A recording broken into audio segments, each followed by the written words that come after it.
Study IQ IAS, अब तैयारी हुई अफोर्डेबल। नमस्कार, स्टडी IQ IAS के इस नए इनिशिएटिव में आप सबका स्वागत है। मेरा नाम है वसु कटारा। 10 मिनट्स के अंदर हम इकोनॉमिक्स के एक इंपॉर्टेंट कॉन्सेप्ट को जानने जा रहे हैं। वीडियो को लाइक जरूर करिएगा और लास्ट तक देखिएगा कि स्टडी IQ का 18 दिसंबर से कोर्स शुरू हो रहा है on the CSIR SO ASO exam, जहां पे आप स्टडी IQ वेबसाइट या हमारी एप्लीकेशन पे जाकर उस कोर्स के लिए रजिस्टर कर सकते हैं। आपको जाके CSIR सर्च करना है, लाइव बैच दिखेगा। लाइव बैच के अलावा बुक्स भी अवेलेबल है, जिसमें आप एडमिशन ऑब्वियसली बुक्स अलग से लेकर एडमिशन के साथ प्रॉपर कंप्लीट प्रिपरेशन कर सकते हैं। इसमें एडमिशन लेने के लिए और लोएस्ट कॉस्ट पे एडमिशन लेने के लिए मैक्सिमम डिस्काउंट के साथ आपको अदर ऑफर्स पे क्लिक करना होता है, अप्लाई प्रोमो कोड या कूपन कोड पे क्लिक करना होता है, तब जाकर ये वसु लाइव एडमिशन डिस्काउंट कोड लगा के 4999 का पड़ता है। आप और कोई कोड लगाएंगे, जैसे आपके सामने स्क्रीन पे अवेलेबल भी थे अभी दो, आपके पास और दो ऑप्शन भी थे, इंडिया अप्लाई करके तो 5999 का पड़ेगा आपको, उसमें फिर डिस्काउंट नहीं मिल पाएगा एक्स्ट्रा। या आप लाइव लगाएंगे तो आपको उतना डिस्काउंट नहीं मिल पाएगा। मैं जो बात बताना चाह रहा हूं, that only Vasu live admission discount code will give you maximum discount lowest cost पे, मेरी पर्सनलाइज गाइडेंस के साथ। इस कोर्स में आपको क्या बेनिफिट मिल रहे हैं, ये हमारा टाइम टेबल है। 18th मतलब आज से, अभी से ओरिएंटेशन इसका शुरू हो रहा है। ओरिएंटेशन के बाद इसमें 20th से मतलब परसों से इंग्लिश की क्लासेस शुरू हो जाएंगी दोपहर 2 से 5 के बीच में। हिस्ट्री की क्लासेस शुरू हो जाएंगी आपका शाम को 6 से 9 के बीच में, और बाकी सब्जेक्ट्स ऐसे कंटिन्यू रहेंगे। सिमिलरली आपको बाकी जो हमारे जैसे नोट्स हो गए, जैसे क्लासेस की रिकॉर्डिंग्स हो गई, वो सब इसी बैच में मिलेगा। तो जरूर इसका फायदा लीजिएगा और याद से वसु लाइव एडमिशन डिस्काउंट कोड लगाइएगा। अब आई होप आप सबने थ्री इडियट्स मूवी देखी है। उसका एक सीन है जहां पर कॉलेज प्रोफेसर वीरू सहस्रबुद्धे, जिन्हें वायरस कहा जाता था, वो 3 कैरेक्टर्स, जिसमें आमिर खान, इसके साथ साथ बाकी 2 कैरेक्टर्स फरहान और राजू रस्तोगी, जो अलग अलग एक्टर्स ने प्ले किया है, उनकी मंथली इनकम के बारे में बता रहे हैं। कि अलग अलग कैरेक्टर्स के बारे में बोलते हैं कि फर्स्ट कैरेक्टर हमारे रणछोड़ दास छांछड़, उनकी फैमिली की मंथली इनकम 2.5 करोड़ रुपए है। ऐसे ही किसी और पर्सन की, जो फरहान है, उनकी मंथली इनकम 25,000 रुपए है। और तीसरे पर्सन राजू रस्तोगी की मंथली इनकम 2500 है। तो अब जब इन 3 कैरेक्टर्स के बारे में हमने बात करी, हमें यह समझ आया कि अलग अलग इंसान, अलग अलग लोगों की इनकम डिफर कर सकती है, अलग अलग हो सकती है, जैसे इन 3 कैरेक्टर्स की है। हम जब भी ऐसे इनकम देखते हैं, हम कंपेयर कर सकते हैं कि एक फाइनेंशियल ईयर के अंदर, अब फाइनेंशियल ईयर क्या होता है, 1 अप्रैल से 31 मार्च के बीच का जो टाइम पीरियड है, वो फाइनेंशियल ईयर है। हम ये देख सकते हैं कि इनमें सबसे ज्यादा इनकम किसकी है इस फाइनेंशियल ईयर के दरमियान।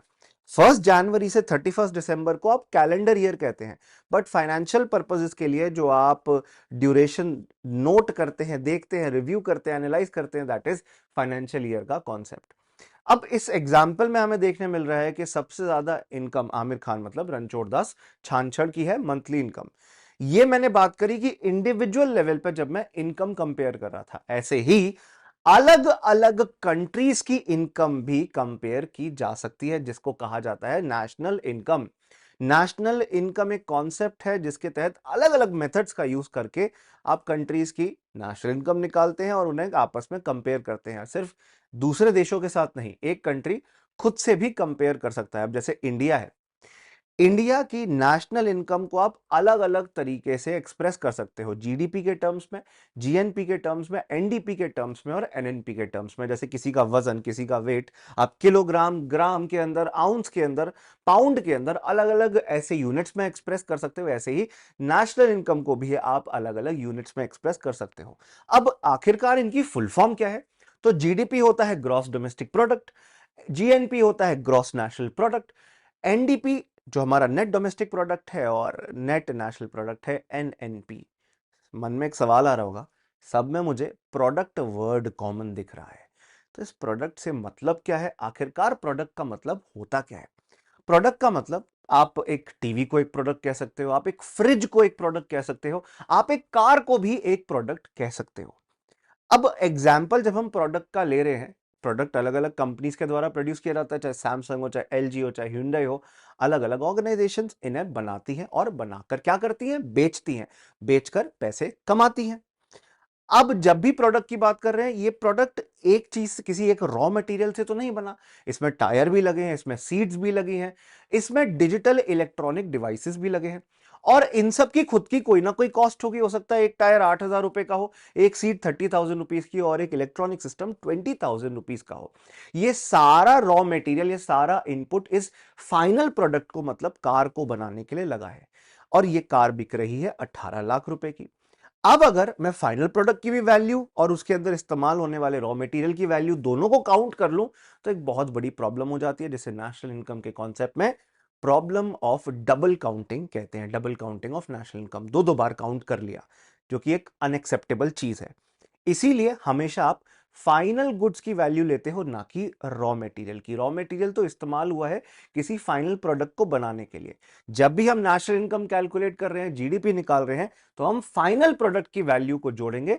ये बात आपको याद रखनी है। आगे चलने से पहले, ये मेरी सोशल मीडिया आईडी है, वसु कटारा स्टडी IQ मेरा टेलीग्राम ग्रुप है, और मैं इंस्टाग्राम पे वसु.कटारा के नाम से अवेलेबल हूं। जरूर मेरे साथ जुड़िएगा और इन सेशंस को रेगुलरली देखते रहिएगा। आगे चलते हैं।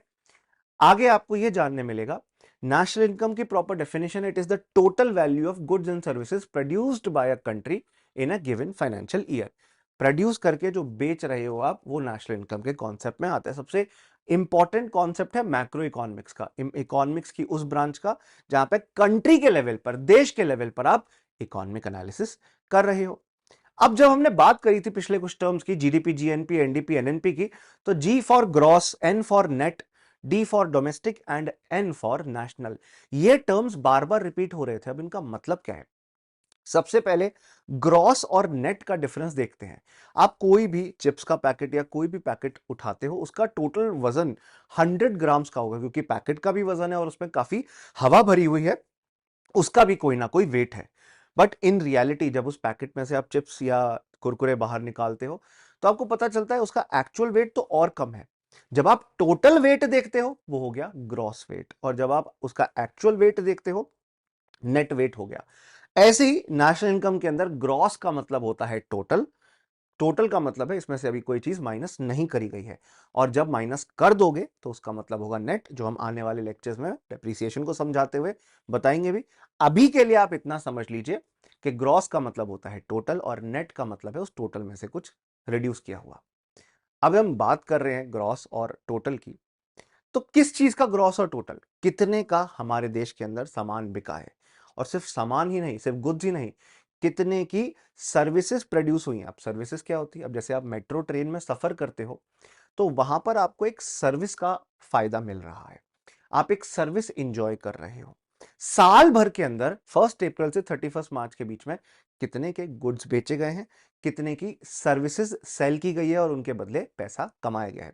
तो गुड्स कोई एक टाइप के तो होते नहीं है, अलग अलग टाइप के, मल्टीपल टाइप्स के गुड्स होते हैं, और सर्विसेज भी अलग अलग टाइप की होती हैं। when we take the total or sigma, no, not this sigma means total, total का मतलब है कि जिसमें सब कुछ ऐड कर देते हैं। सारी गुड्स जो प्रोड्यूस हुए हैं हमारी इकोनॉमी में, सारी सर्विसेज जो प्रोड्यूस हुई है हमारी इकोनॉमी में, और फाइनल प्रोडक्ट, कभी भी रॉ मटेरियल की वैल्यू नहीं, फाइनल प्रोडक्ट की वैल्यू देखेंगे, तो उससे हमें पता चलेगा कि total final goods and services कितनी प्रोड्यूस की गई है फाइनेंशियल ईयर में। That will be used in computing the GDP. तो टोटल आपको प्रोडक्शन देखना है, इसलिए प्रोडक्ट टर्म यूज किया गया था। अब आप ग्रॉस और नेट का फर्क समझ चुके हो, अब आप प्रोडक्ट का मतलब समझ चुके हो, अब डोमेस्टिक और नेशनल का फर्क बताना है। डोमेस्टिक मतलब हमारी सरजमीन, इंडिया की टेरिटरी, ये जो आप देख रहे हैं यहाँ इंडिया की टेरिटरी है। इंडिया की टेरिटरी में वो टेरिटरी जो इंडियन स्टेट्स और यूनियन टेरिटरी में आती है, वो तो होगी ही होगी। इसके अलावा इंडिया के बाहर दूसरे देशों में वो एरिया जहां पर इंडिया के डिफेंस एस्टैब्लिशमेंट्स है, मतलब हमने कोई आर्मी, नेवी, एयरफोर्स का लैंड ले रखा है, हमारी एम्बेसीज जो इंडिया के बाहर है, वो सब इंडियन टेरिटरी में आएंगी। अब जब आप इंडियन टेरिटरी, डोमेस्टिक टेरिटरी समझ चुके हैं, ये आपका इस्तेमाल किया जाता है जीडीपी को एस्टिमेट करने के लिए, काउंट करने के लिए। कैसे? पहले आप देखिए, ये मैं इंडिया का सिटीजन हूं और इंडिया में ही रहता हूं। कई लोग होते हैं जो इंडिया के सिटीजन होने के बावजूद दूसरे देशों में काम करते हैं जाकर, और कई लोग होते हैं जो फॉरेन सिटीजन होते हैं पर इंडिया में काम करते हैं। अक्षय कुमार भूल गए क्या? तो इसीलिए इंडियन सिटीजन मतलब जिसके पास इंडिया का पासपोर्ट है, जिसके पास इंडिया की नागरिकता है। और इंडियन रेसिडेंट मतलब जो इंडिया में रह रहा है। एग्जैक्ट डेफिनेशन अगर मैं बताऊं, पिछले 1 साल में इंडिया में रहकर इंडिया में इकोनॉमिक एक्टिविटीज कैरी आउट की गई है, तो उसे इंडिया का रेसिडेंट कहेंगे, इंडिया में रहने वाले व्यक्ति। सिटीजन जिसके पास भारत की नागरिकता है। रेसिडेंट जो भले ही इंडिया का सिटीजन ना हो बट इंडिया में रह रहा हो। अब मैं तो इंडिया का सिटीजन हूं, इंडिया में रह रहा हूं पिछले 1 साल नहीं कई सालों से। मेरे द्वारा जो भी पैसा कमाया गया, इकोनॉमिक एक्टिविटी करी गई, गुड्स बेचे गए, सर्विस बेचे गए और पैसा कमाया गया, वो इंडिया की जीडीपी में शामिल होगा। दूसरा केस, आप एक बड़े फेमस क्रिकेटर को देख रहे होंगे, वर्ल्ड कप में भी बड़े फेमस है ये। इनका नाम है डेविड वार्नर, ऑस्ट्रेलिया की टीम से खेलते हैं, पर ये इंडिया में आईपीएल भी खेलने आते हैं और बड़े फेमस क्रिकेटर हैं जो इंडिया में काफी समय बिताते हैं। अब ऐसा ही कोई फॉरेन क्रिकेटर जो इंडिया में पिछले 1 साल रहा है, इंडियन टेरिटरी में रहा है, इंडिया के अंदर रहा है, वो फॉरेन सिटीजन इंडिया के अंदर रेसिडेंट रहा है, नागरिक वो इंडिया के नहीं है वो ऑस्ट्रेलिया के, पासपोर्ट उनका ऑस्ट्रेलिया का है, बाकी सारे डॉक्यूमेंट ऑस्ट्रेलिया के हैं, बट वो इंडिया में लास्ट 1 ईयर में रहे हैं। ऐसे फॉरेन सिटीजन जो इंडिया की सरजमी पर, टेरिटरी पर पैसा कमाते हैं, उनकी इनकम भी इंडिया की नेशनल इनकम में, जीडीपी में शामिल होती है जब हम जीडीपी कैलकुलेट करते हैं।